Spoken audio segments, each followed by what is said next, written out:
The word transphobia is kind of being thrown just like racism is, with so easily being thrown at, like, you know, everything, it seems. At least it's a very convenient thing to claim someone to be when maybe they just don't understand. Maybe they just are coming from a place of not truly understanding, but then they immediately get called a transphobe, which is so annoying and so just automatic and just God, like it just seems like such a jab at the person when maybe they just don't even know. I mean, having been transitioned or been in transition or whatever, like medically specifically, I suppose, for the last 10 years, as of literally today, it's my 10-year birthday for being trans, whoop-de-woo. It's not even something that I'm trying to flex or boast or whatever, but I have some time and experience of understanding this community before the blow up, before the glamorization, before the sort of hype and sort of trender fad that kind of transcended from the whole transgender mental illness popularity trend, as mental illness is trendy. Any sort of mental illness. At one point, TikTok was filled with Tourette's people.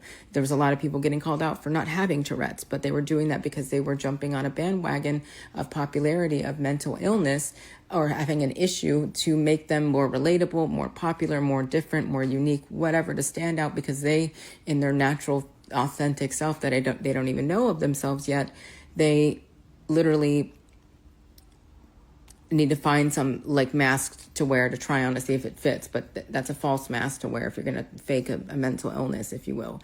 And I feel like that happened a lot with this glamorization boom of the transgender movement or agenda or ideology or whatever you want to call it. No thanks to Caitlyn Jenner.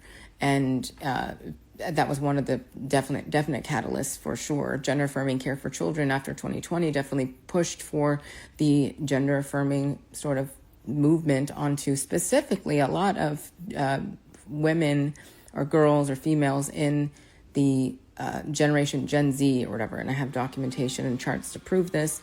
But at the same time, like there's just so much as to what the consequences are for the lack thereof, or the lack of use of power. When we were given a platform, the trans community was given this platform, this opportunity to really showcase ourselves, but in a mature and responsible way. But unfortunately, maybe got overtaken or infiltrated or whatever, but the direction went towards kids. And that's where a lot of people are having issues with.